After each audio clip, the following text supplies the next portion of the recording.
Hello student, આ video લેક્ચરની અંદર આપણે સમાન રીતે વિદ્યુત ભારિત ગોળાને લીધે ઉદ્ભવતું વિદ્યુત ક્ષેત્ર ભણવાના છે. તો જે સમાન રીતે વિદ્યુત ભારિત ગોળાને લીધે ઉદ્ભવતા વિદ્યુત ક્ષેત્ર માટે આપણે એક એનસીઈઆરટીમાં એક્ઝામ્પલ આપેલો છે. આ બાબત એ થિયરીમાં કોઈ ડિસ્કશન કરેલી નથી, પણ એમનો ડાયરેક્ટ એક્ઝામ્પલ છે. તો આપણે થોડી એમની જે વિદ્યુત ક્ષેત્રનું ઇક્વેશન છે એ આપણે જોઈ લઈએ.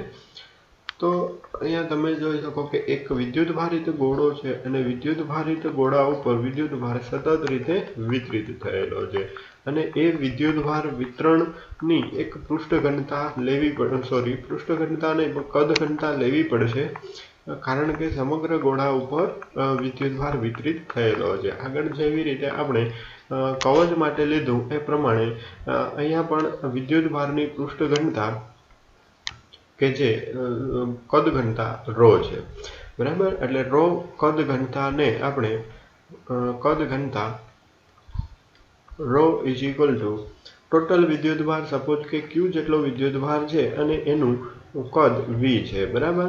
તો અહીંયા આપણે આર ત્રિજ્યાનો ગોળો છે, તો ક્યુ વિદ્યુત ભાર, ટોટલ વિદ્યુત ભાર ક્યુ ડિવાઇડ બાય એમનું વોલ્યુમ કદ વી. તો ક્યુ ડિવાઇડ બાય વી, વી છે તે આપણે કેટલા લઈ શકીએ, 4/3 કદ છે, ગોળાનું કદ છે 4 divide by 3 into pi r q, બરાબર. તો હવે ટોટલ વિદ્યુત ભાર કેટલો થશે, q is equal to rho into 4/3 into pi r q, બરાબર. આ ઇક્વેશન હું 1 અમને આપું, બરાબર છે. આટલો ટોટલ વિદ્યુત ભાર ગોળા ઉપર વિતરિત કરેલો છે.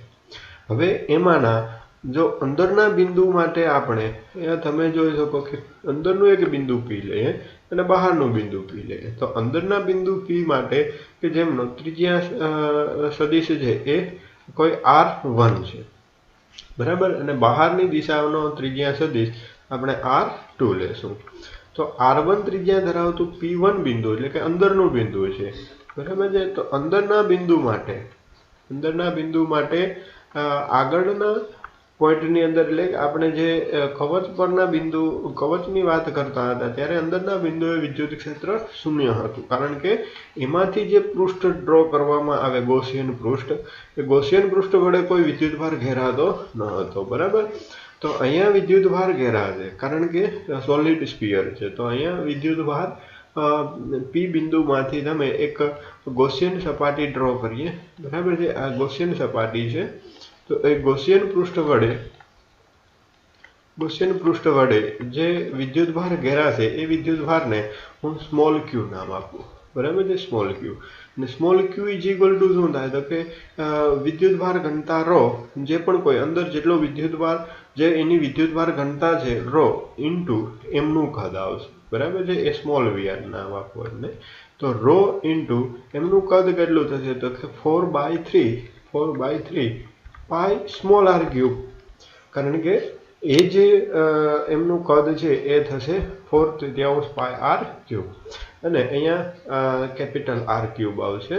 જનરલી અહીંયા કેપિટલ આર ક્યુબ આવશે, કારણ કે ટોટલ વિદ્યુત ભાર છે, સોલિડ સ્ફિયર છે, તો સોલિડ સ્ફિયરની ત્રિજ્યાને મેં અહીંયા કેપિટલ આર લીધી છે, તો અહીંયા કેપિટલ આર આવશે, બરાબર. અને અંદરનો એક સ્મોલ R1 ત્રિજ્યાનો એક ગોળો વિચારીએ તો એ ગોળાની અંદર કેટલો વિદ્યુત ભાર હશે, તો કે row into 4/3 pi R1 cube, બરાબર.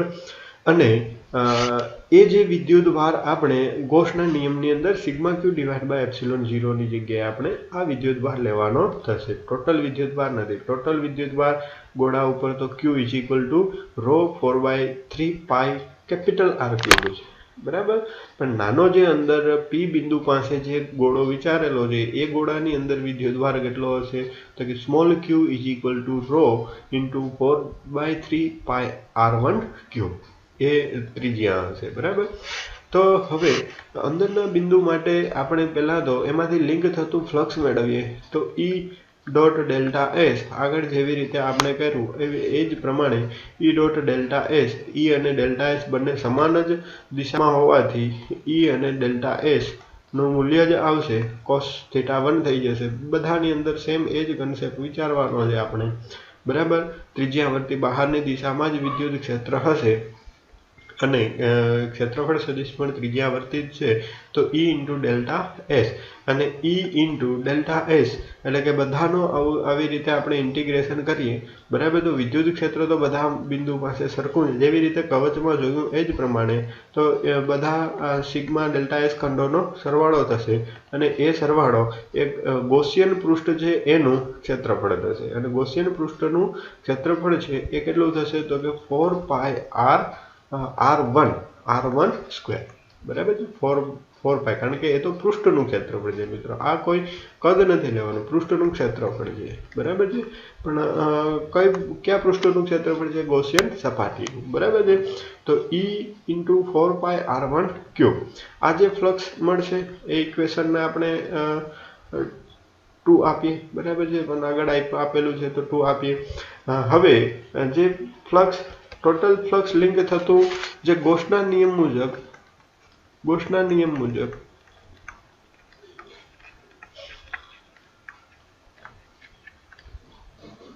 Integration E dot delta S is equal to sigma q divide by epsilon 0 બંધ સંકલન છે, બરાબર છે કે આટલું ફ્લક્સ છે। તો એ ફ્લક્સ સિગ્મા ક્યુ એટલે અંદર કેટલો વિદ્યુતભાર ઘેરાશે એનું ઇક્વેશન અહીંયા આપણે મેળવેલું છે, બરાબર। Row × 4/3 pi r1 cube, row × 4/3 pi r1 cube એમને ડિવાઇડ બાય એપ્સિલોન 0 અને ફ્લક્સ આગળ જે આપણે ઇક્વેશન 2 પરથી જોઈ શકો કે E × 4πr1 square, E × 4πr1 square બંને સાઈડથી 4π કેન્સલ થશે, બરાબર। તો વિદ્યુત ક્ષેત્ર E r1 સ્ક્વેર અને એક r વિદ્યુત ક્ષેત્ર E is equal to rho × r1 divide by 3 epsilon 0, બરાબર છે, આ પ્રમાણનું મળશે। તો હવે રોની વેલ્યુ આપણે મૂકી દઈએ તો રો ઇઝ ઇક્વલ ટુ શું થશે તો કે rho is equal to q divide by, આગળ આપણે ઇક્વેશન જોયું તો q divide by 4/3 q divide by volume આવશે, કારણ કે total charge divide by total volume, તો ગોળાનું વોલ્યુમ આવશે। ગોળાનું વોલ્યુમ કેટલું છે? Pi r capital R cube into r1 divide by 3 epsilon 0। તો અહીંયા તમે જોઈ શકો 3 પણ કેન્સલ થશે, બરાબર છે। તો ઇક્વેશન આપણને ક્યુ ડિવાઇડ બાય 4π ને એપ્સિલોન પહેલાં લઈએ તો epsilon 0 into small r1 divide by capital R cube, આ જે ગોળાના અંદરના બિંદુએ કે જે r1 અંતરે રહેલું બિંદુ છે, r1 અંતરે ત્યાં વિદ્યુત ક્ષેત્રનું સમીકરણ છે કે જે r1 અંતરે આવેલું P બિંદુ છે, બરાબર। હવે જો r1 અંતરને આપણે સપાટી ઉપરનું બિંદુ લઈએ આ તો r1 ઇઝ ઇક્વલ ટુ શું થશે? કેપિટલ R ને એ વેલ્યુ અહીંયા મૂકતા આપણે બિંદુવત વિદ્યુત ભારથી r અંતરે રહેલા બિંદુ પાસે વિદ્યુત ક્ષેત્રનું સમીકરણ મળશે। તો r1 ને r1 is equal two capital R લઈએ તો r ક્યુબમાંથી એક r કેન્સલ થશે, તો ઇક્વેશન વિદ્યુત ક્ષેત્રનું equation q divide by 4π epsilon 0 into 1 divide by r square, બરાબર છે, એટલે કે kq divide by r square પણ લઈ શકીએ, બરાબર છે। આ વિદ્યુત ક્ષેત્રનું સમીકરણ અંદરના બિંદુ માટે મળશે, ક્ષેત્રનું સમીકરણ છે, ઓકે। તો એવી જ રીતે હવે બહારના બિંદુ માટે જ્યારે આપણે લેવાનું થાય ત્યારે બહારના બિંદુ માટે તો બધો જ વિદ્યુતભાર એના કેન્દ્ર ઉપર કેન્દ્રિત થયેલો ગણી શકીએ, બરાબર। બધો જ વિદ્યુતભાર એના કેન્દ્ર અને કેન્દ્રથી અંતર આપણે લેવું પડશે, એટલે એમાંથી પૃષ્ઠ ડ્રો કરીએ તો એ પૃષ્ઠ r2 ત્રિજ્યાનું છે, તો r2 ત્રિજ્યા ધરાવતા કોઈ પણ પૃષ્ઠ ઉપરના કોઈ બિંદુ P પાસે વિદ્યુત ક્ષેત્ર માટે સેમ એ જ વસ્તુ કરવાની છે। અહીંયા તો આપણે E × 4πr2 સ્ક્વેર આવશે, બરાબર, અને રો × 4/3 પાઈ r ક્યુબ જે છે, બરાબર। અહીંયા ટોટલ જે વિદ્યુતભાર છે, વિદ્યુતભાર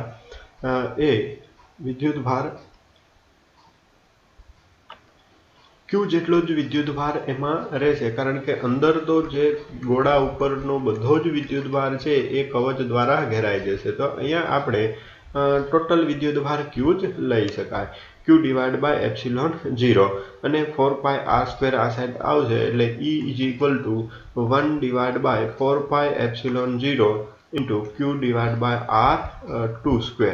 r2 એ બિંદુ છે કે P બિંદુ છે એ r2 સ્થાન સદિશ ધરાવતા અંતરે રહેલું છે. બરાબર. તો એ એક બિંદુવત વિદ્યુતભારના લીધે ઉદ્ભવતા વિદ્યુત ક્ષેત્ર જેવું જ ઇક્વેશન મળે છે. એટલે આવી રીતે આપણે બંને ગોળાની અંદર અને ગોળાની બહારના બિંદુએ વિદ્યુત ક્ષેત્ર મેળવી શકાય. હવે અહીંયા આપણે એક્ઝામ્પલ જોઈએ 1.13.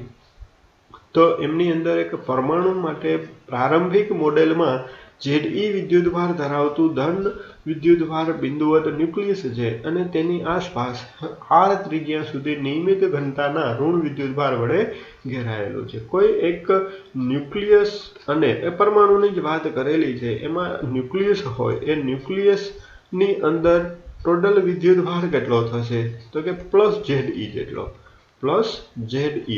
Ze ઇલેક્ટ્રોનનો વિદ્યુતભાર, બરાબર, મૂળભૂત વિદ્યુતભાર છે. Z એટલે એમનો પરમાણુ ક્રમાંક, બરાબર. સપોઝ કે ઓક્સિજનનો પરમાણુ હોય, બરાબર, તો ઓક્સિજનના પરમાણુ માટે એનો પરમાણુ ક્રમાંક છે 8, બરાબર. તો અહીંયા 8e જેટલા પોઝિટિવ વિદ્યુતભાર એમની અંદર રહેલા હોય ન્યુક્લિયસની અંદર, અને એમાંથી અહીંયા તમે આ જોઈ શકો કે એ ત્રિજ્યા એમની છે, પરમાણુની ત્રિજ્યાને હું કેપિટલ R લઉં છું, બરાબર. કેપિટલ R ત્રિજ્યાનો પરમાણુ છે. ન્યુક્લિયસની ત્રિજ્યા તો ઘણી બધી સૂક્ષ્મ હશે, ફર્મીના ક્રમની ત્રિજ્યા છે, બરાબર. પણ એને એક કેન્દ્ર તરીકે જ વિચારવાનું, અને કેન્દ્રમાં બધો જ વિદ્યુતભાર ધન વિદ્યુતભાર છે, બરાબર. આવું આપણે લેવું પડશે પરમાણુના કિસ્સામાં, બરાબર.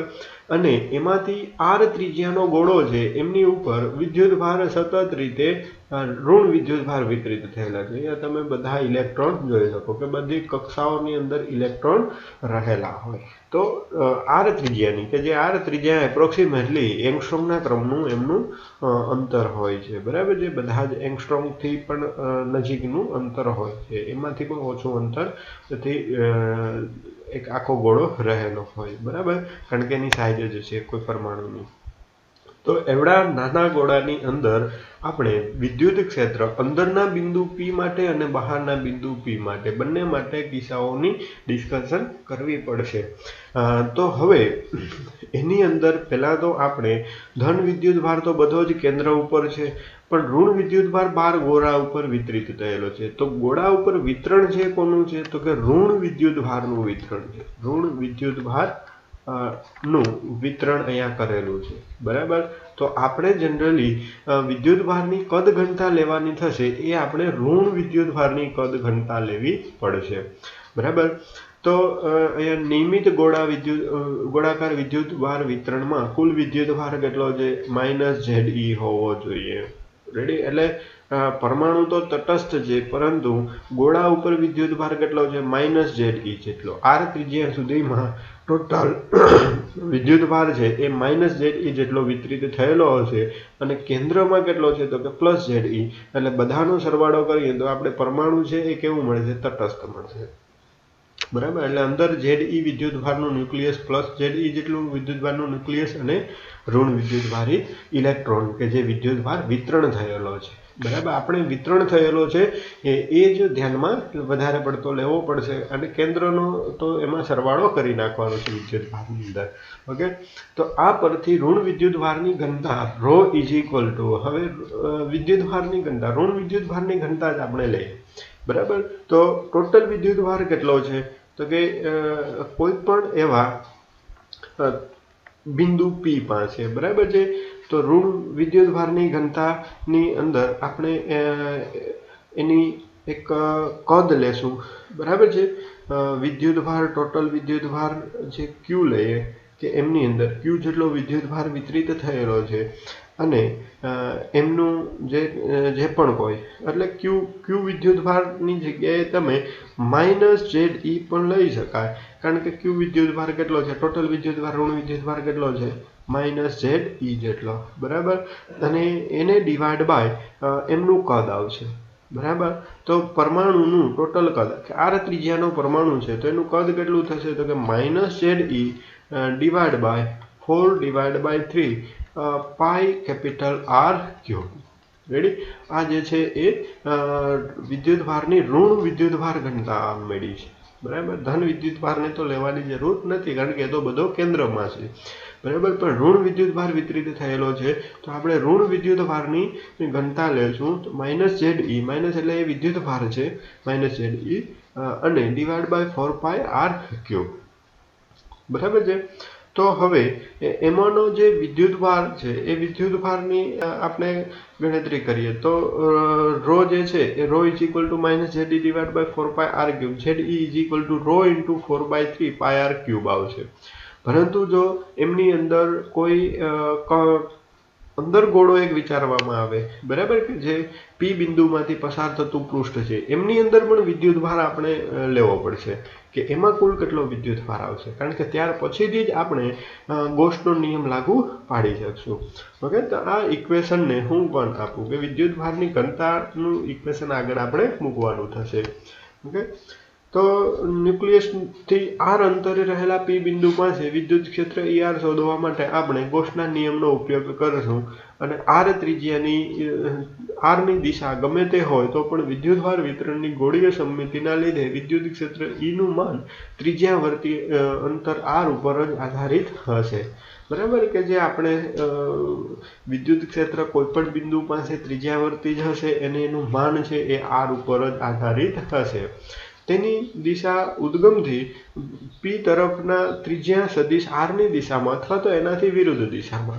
ઋણ વિદ્યુતભાર જો અંદર ઘેરાતો હશે તો એનાથી વિરુદ્ધ દિશામાં ત્રિજ્યા સદિશથી અને જો ધન વિદ્યુતભાર ઘેરાતો હશે તો એનાથી ત્રિજ્યાવર્તી દિશામાં હશે. સ્વાભાવિક રીતે ગૌસિયન સપાટી કેન્દ્ર તરીકે ન્યુક્લિયસની આસપાસ ગોળાકાર સપાટી છે. રેડી. આ આપણે ગોળાકાર સપાટી આપણે ગૌસિયન પૃષ્ઠ તરીકે લેવાની છે. તો હવે અહીંયા બે કિસ્સાઓ લઈ શકીએ આપણે. બે પરિસ્થિતિનો વિચાર કરી શકાય. એક r less than r capital R અને r છે એ greater than capital R. Okay. આ બહારનું બિંદુ છે આ ગોળાની બહારના બિંદુ માટે અને આ જે છે એ ગોળાની અંદરના બિંદુ માટે. બરાબર. તો પહેલા તો આપણે ગોળાની અંદરના બિંદુ માટેની ડિસ્કશન કરીએ કે r લેસ ધેન r ગોળાકાર સપાટીનું વિદ્યુત ફ્લક્સની ગણતરી પહેલા કરીએ.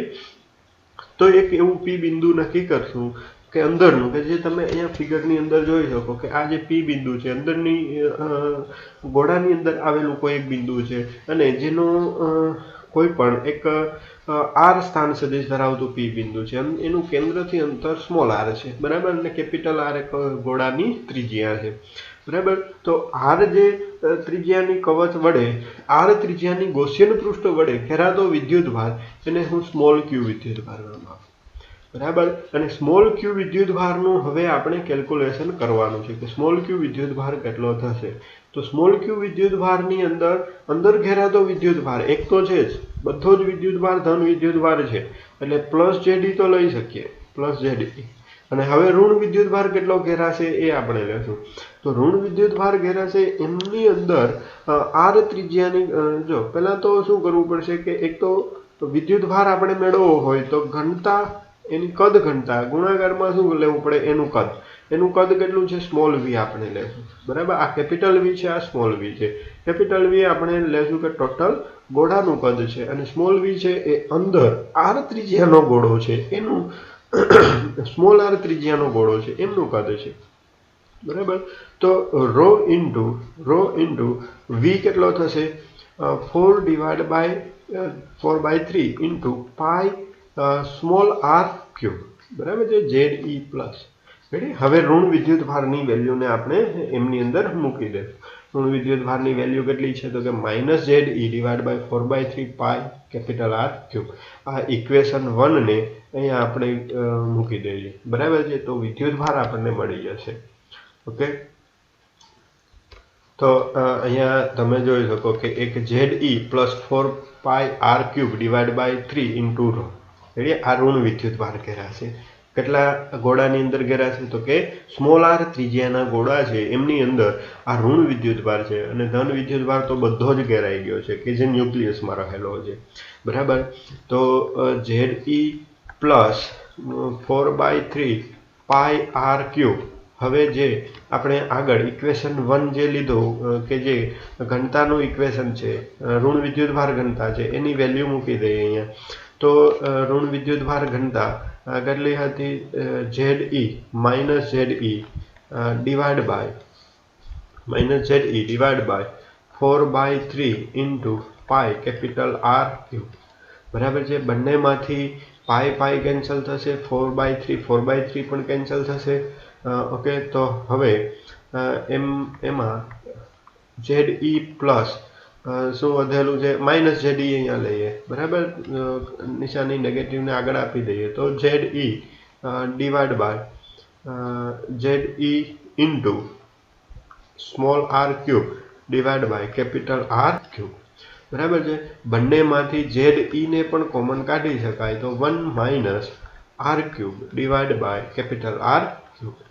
ઓકે, આ વિદ્યુતભાર જે છે એ કોની અંદર ઘેરાતો વિદ્યુતભાર હશે તો કે આ સ્મોલ આર ત્રિજ્યાની જે ગૌસિયન પૃષ્ઠ છે, બરાબર છે. ગૌસિયન પૃષ્ઠ, એક ગૌસિયન પૃષ્ઠની અંદર ઘેરાતો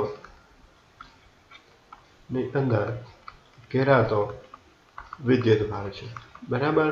અને એ વિદ્યુતભાર તમે જોઈ શકો કે જનરલી અંદરના બિંદુ માટે આપણે લીધું છે તો આ આર સ્મોલ આર છે આના કરતાં ઓછો હશે કેપિટલ આર કરતાં, તો આમનું મૂલ્ય એ પોઝિટિવ જ મળશે, બરાબર. 1 કરતાં તે આ પદ નાનું થશે અને જે વેલ્યુ મળશે એ પોઝિટિવ જ, કારણ કે જનરલી પોઝિટિવ વિદ્યુતભાર કરતાં નેગેટિવ વિદ્યુતભાર ઓછો થશે, બરાબર. તો એમાં નેટ વિદ્યુતભાર પોઝિટિવ જ રહેશે. ટોટલ આપણે સરવાળો કરશું તો આ વિદ્યુતભારને હવે આપણે ગૌસના નિયમની અંદર ઉપયોગ કરશું. ઓકે, તો આ ઇક્વેશન આપણે કોઈ 3 ઇક્વેશન લઈએ. હવે આ જે એ પૃષ્ઠ છે એ પૃષ્ઠમાંથી લિંક થતું ફ્લક્સ આપણે મેળવીએ, બરાબર.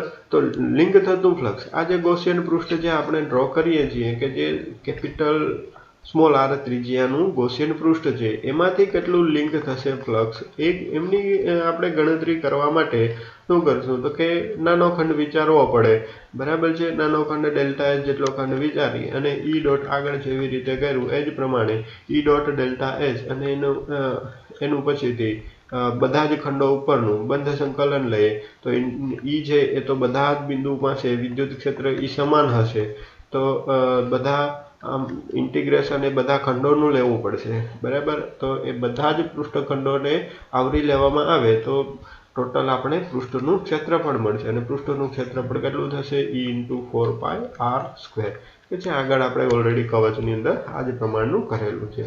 તો આ જે ફ્લક્સ થશે, બરાબર, આટલું ફ્લક્સ લિંક થશે. અને ગૌસના નિયમ મુજબ flux 5 is equal to sigma q divide by epsilon 0. Sigma q કે જે વિદ્યુતભાર હમણાં જ આપણે અહીંયા મેળવેલો છે, ZE 1 minus r² divide by capital R², બરાબર છે. આ ઇક્વેશન 3 ની વેલ્યુ આપણે આમની અંદર મૂકી શકાય, બરાબર. તો ગૌસના નિયમ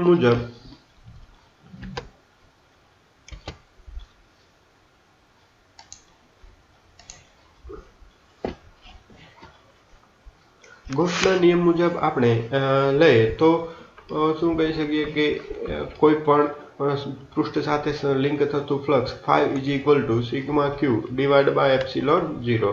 સિગ્મા ક્યુ અંદર રહેલો વિદ્યુતભાર આપણે ક્યુ જ લીધેલો છે, ક્યુ ડિવાઈડ બાય એપ્સિલોન 0.